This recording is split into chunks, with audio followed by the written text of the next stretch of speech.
Guys, Matt has finally released the video on the Lamborghini Revuelto. So it is finally sold. He did say in the video that it was potentially sold through Carwow at 350,000 less the VAT, but it never came to fruition. So I believe that the highest bidder on Copart was then recontacted because I think it went for 200,000 and 750 plus VAT plus fees. He would have been contacted and said, look, Matt's not going to go through with that offer. Any advance on that offer. They've agreed at 225 plus VAT plus fees. I'll take you through those fees quickly because it's really interesting to see how much they would have earned potentially out of selling Matt's Revuelto and basically just putting it on the platform. But the fact that Matt uses the platform, I think it was quite nice of Matt to give them something back in return for the cars that they've done together. So it was probably something that Matt wanted to do through Copart to give them a little bit of something back from all the cars that he has purchased over the years. But let's go and have a look to see what sort of fees they would have been on that and try and understand why did he not enjoy this car? Lamborghini's supercar, almost hypercar even. It's a £500,000 Lamborghini. And the fact that Matt didn't want to raffle it off because he didn't want to burden any of us lot with the car, which is strange. Because if you spent £10 a ticket and won a £500,000 Lamborghini, what burden would there be really? Let's have a look. Okay then, guys. So let's have a look to see what the actual cost would be buying Matt's Lamborghini at 225,000 plus VAT plus fees. So on this account here, if we put in 225,000 and we add the VAT, it will calculate. So the buyer's fee on that, on my account, because I don't buy massive amounts of cars, but it could be anything up to this. So that is £14,625 for Copart to have listed Matt's Lamborghini on their site. Then you would have £109 of internet bid fee. You'd have a £50 lot retrieval fee. Can't see that being picked up on a fork truck and delivered to the potential buyer. And then you would have the VAT on the charges, which is their fees. And then you would have the £45,000 worth of VAT based on the sale price. So that buyer potentially would have paid for that vehicle £287,740 and 80p. So substantially under the £468,000 that it owes Matt, plus it has been painted since they did the last breakdown of the cost of that vehicle.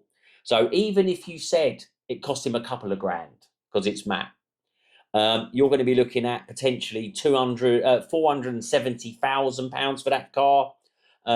So the Matt would be getting back, I don't know, Copart would probably be doing something with him. So you'd probably be looking at 270 grand, but you get the VAT off that as well.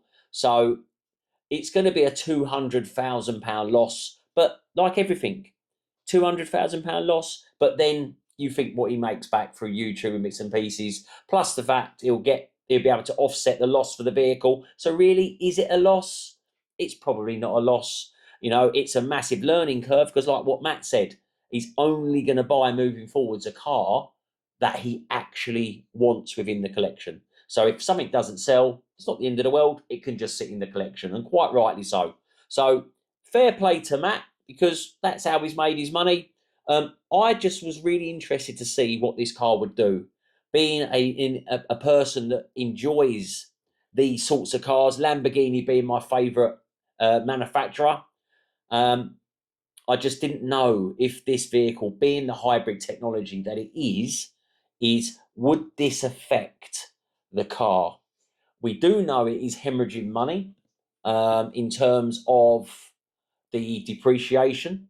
Matt knows that as well. I think various other people have just got rid of theirs. I think Yanni's got rid of theirs. Mark McCann also had one. They've got rid of theirs as well. And I get the feeling that they've all got the same vibe with this car. Nobody's kept this car in their collection.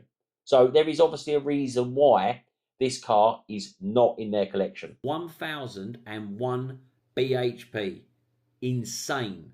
That engine is mated to an 8-speed dual clutch transmission, all-wheel drive, 217 mile an hour, 0 to 60, 2.5 seconds.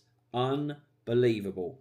It is very heavy, has a combined dry weight of just over 1,700 kilos, but the car is phenomenal. There is no question this car is fast. You've only got to see it in Matt's video and you see what it does to the Porsche and anything else. It is seriously fast. I think there's a bit of 2 and 8 going on between the SF90 Ferrari, which you can go and search it on the YouTube videos when you see them against each other.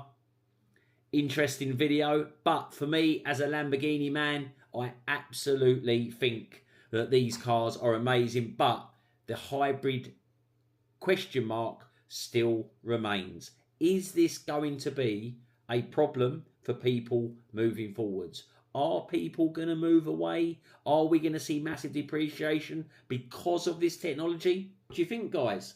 Do you think the Lamborghini is going to still continue to hemorrhage money?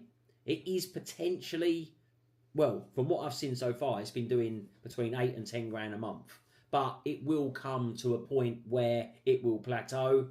Is this hybrid situation becoming too much for a lot of people? I see hybrid electric vehicles all the time. I'm literally just in the process of pulling an electric vehicle in now. And there isn't a lot of people that want to get involved or can get involved. The dealers are using Pacific software. They're, look what happened with the Revuelto. There wasn't even software out there that could remove the crash data from this vehicle. So I think this is going to be the problem moving forwards. I wonder how many of the YouTubers will be getting involved with the hybrid electric technology. Or do you think they're going to start moving away and repairing or looking after stuff that doesn't have that stuff? But it'll be really interesting to see. But fair play to Matt. We absolutely love his video, so there is no need for any hate in the comments. It's just an observation. We're interested. We repair cars. We look on Copart. We love the videos. My wife loves Tony. So there we go. It says it all. So, guys, we'll see you on the next one.